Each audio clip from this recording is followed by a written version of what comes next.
Olá amigos do canal F1 All Numbers, tudo bem com vocês? Estamos aqui para mais um vídeo do canal. Aqui quem fala é o Edival. O nosso canal é aquele que mostra histórias, informações, eventos marcantes, estatística, mundo curioso da Fórmula 1. Se você gostar do nosso conteúdo, se inscreva no canal. Temos vídeos diariamente às 18 horas. Hoje nós vamos reviver a história de um grande piloto da história da Fórmula 1. Talvez um dos maiores, em questões numéricas, em títulos, em recordes. Vamos falar então de Michael Schumacher. Vamos apresentar para vocês a história dele de formas em fases, ok? Aqui nós fizemos uma separação em 3 fases da carreira de Schumacher. A primeira fase, que vai de 1991 a 1999, a segunda do ano 2000 ao ano 2006 e a terceira do ano 2010 ao ano 2012. No início, Michael Schumacher, em 1991, ele entrou pela mão de Ed Jordan, que era o chefe de equipe da Jordan, Ali, Ed Jordan viu ele numa das categorias de acesso da Fórmula 1, achou ele um talento extraordinário e resolveu trazer ele para fazer uma corrida. Ele fez a corrida na Bélgica de 91, mas ele quebrou a embreagem e daí então não terminou a corrida.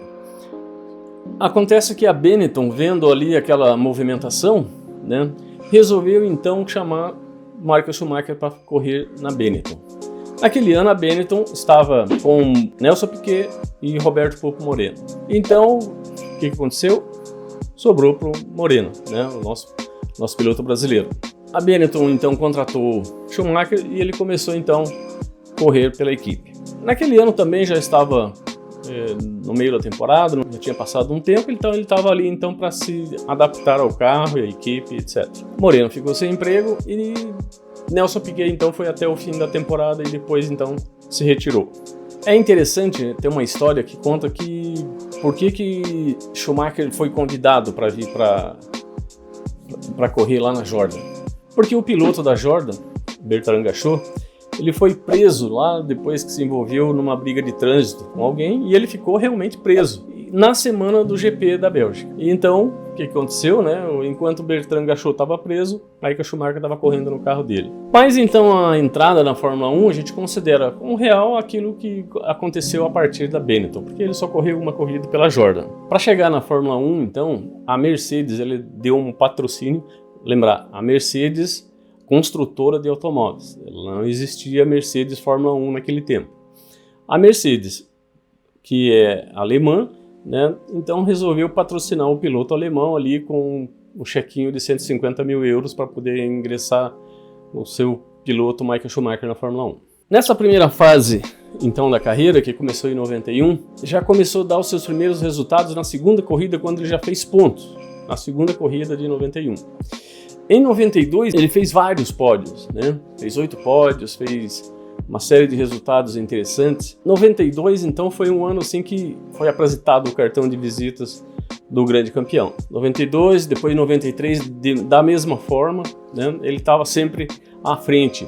Só para ter uma ideia, em 92, ele teve 8 pódios, teve a primeira vitória e ele ficou em P3, atrás apenas dos 2 pilotos da Williams. Então, a coisa realmente progrediu bem rápido.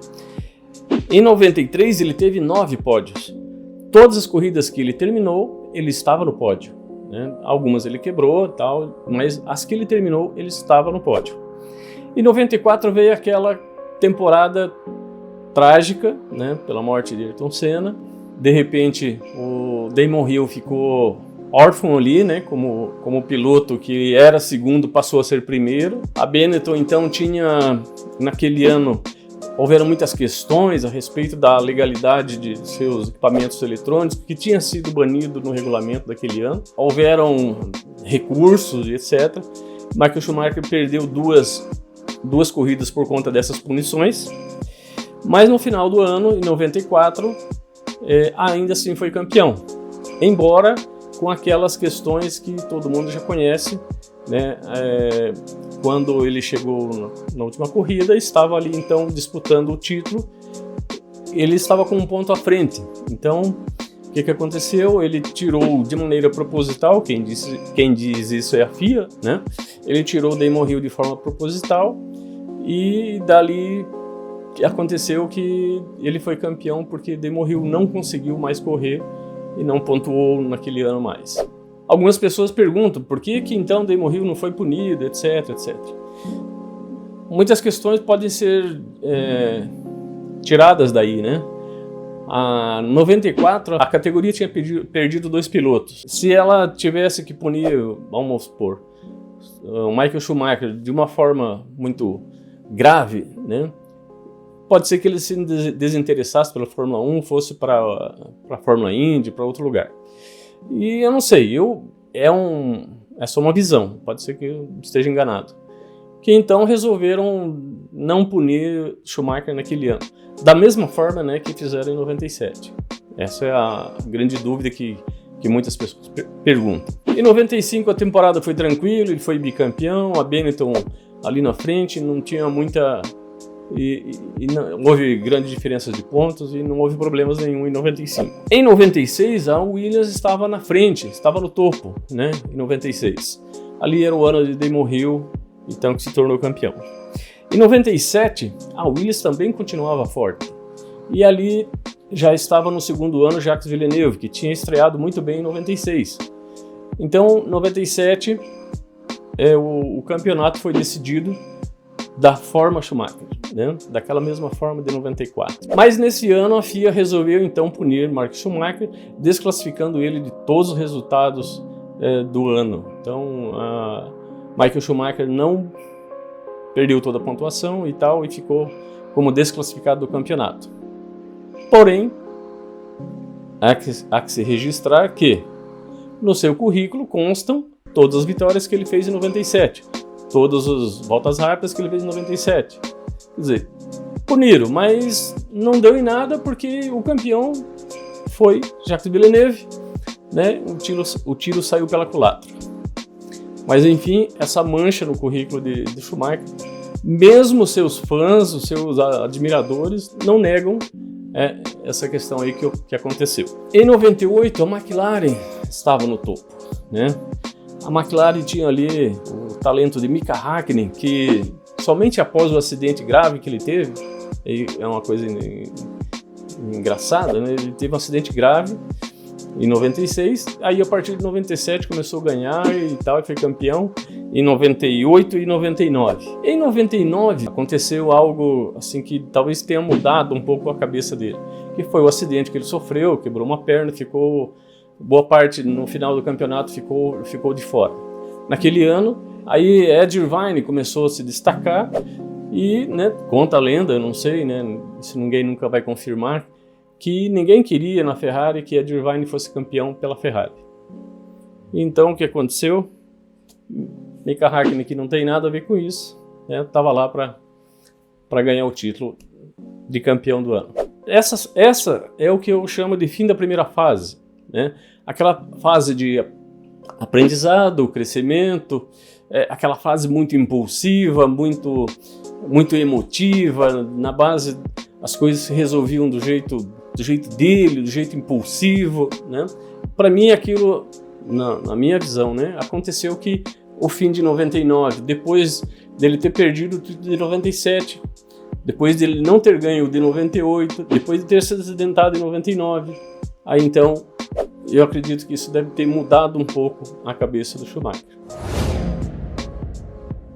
A partir do ano 2000, vamos dizer assim, com uma nova postura, com uma nova forma de ver as coisas, eu acredito que então foi um dos fatores para o sucesso e dessa sinergia entre Michael Schumacher e a Ferrari. E então aconteceu aquela sequência de 5 campeonatos consecutivos, coisa que até hoje ninguém conseguiu. Nessa sequência de 5 títulos, aconteceram assim um caso ou outro, tipo o de 2003. O título de 2003 foi o título mais difícil, foi decidido na última corrida, com o Kimi Raikkonen com total capacidade de se sagrar campeão. Mas naquele também aconteceram algumas coisas, e isso dá muito mais mérito ao Schumacher, que era o surgimento de grandes talentos ali. Ali estava surgindo o Kimi Raikkonen, ali estava surgindo Alonso, ali estava surgindo Montoya. Vários pilotos ali com potencial de ser campeão estavam acontecendo no início dos anos 2000, né? E ele então conseguiu esses 5 títulos, mas em 2005 aquela dominância da Ferrari então se acabaria com o crescimento muito rápido da Renault e de Fernando Alonso, que estava então pronto para ser campeão, e foi por 2 anos, né? Em 2006, Schumacher, vendo aquela situação também, já tinha feito muita coisa, todos os recordes e todos os títulos, etc. Ele resolveu se aposentar no final de 2006. 2007, Raikkonen foi campeão, né? E tivesse lá, não sei. Nessa fase aí, a segunda fase, que eu chamo 2000-2006, aconteceram algumas coisas que a gente dá para dizer que são antiéticas ou algum problema de comportamento, alguma coisa. Olha, eu até acredito que exista, mas não ficou tão evidente, tão famoso como ficou os da primeira fase. Aqui para nós brasileiros tem aqueles 2 registros da Áustria 2001 e a Áustria 2002, né? Hoje sim, hoje não, hoje sim. Essa foi a grande mágoa que acho que ainda hoje existe nos brasileiros contra o Schumacher. Aí depois que ele se aposentou em 2006, foi curtir a sua vida tranquila, com a família, etc. Lá em 2009, a Brown GP, com aquele sucesso estrondoso, foi comprado então pela Mercedes. A Mercedes, que era o fornecedora de motores da Brown GP, resolveu entrar com a sua marca em 2010. E então eles chamaram o Michael Schumacher para fazer então dupla com um piloto mais novo, né, que era Nico Rosberg. E eles então montaram a equipe Mercedes em 2010 e entrou Michael Schumacher e Nico Rosberg nessa que eu chamo de terceira fase da carreira de Schumacher. Essa terceira fase então acabou aquele ciclo assim de super números, super recordes, acabou aquilo. Porque, primeiro, estavam numa equipe em desenvolvimento, né? Uma equipe começando, eles jamais conseguiriam repetir o sucesso da Brown GP do ano anterior. Eles estavam numa equipe em desenvolvimento e tinha que ser percorrido muito caminho para chegar à Mercedes, que foi do tempo do Hamilton, né? Então Schumacher não fez grandes números naquele período de 3 temporadas. O que ele conseguiu foi apenas um pódio lá no GP da Europa em 2012. Apenas isso como destaque, né? E ele foi batido sucessivamente por Nico Rosberg por 3 anos na pontuação. Aí alguém pode dizer, não, mas está comparando o Nico Rosberg com o coitado do Schumacher, ele já estava de 40 e tantos anos, etc. Bom, são números, né? Estou expondo os números. Evidentemente, dá para se colocar muitas explicações do porquê disso. Então, eu queria fazer uma conclusão a respeito do Schumacher, porque eu sei que existem os admiradores, existem os haters, existem polarizações de todos os tipos, né? Mas não há como negar que Michael Schumacher foi um dos maiores, né? E eu não me atrevo a dizer quem foi o maior, nem me perguntem, foi um dos maiores pilotos da história da Fórmula 1. Pelos seus números, pelos seus fantásticos feitos, velocidade, era realmente algo muito bom de se ver naqueles tempos dos anos 90, né? E começo do ano 2000. Também teve aquela parte que ninguém gosta, né? Que é a parte do antiético algumas vezes. Às vezes ele se aproveitava que era o piloto estrela da Fórmula 1, queria benefícios que não precisava. A Áustria 2001, a Áustria 2002. Mas assim era o Schumacher, né?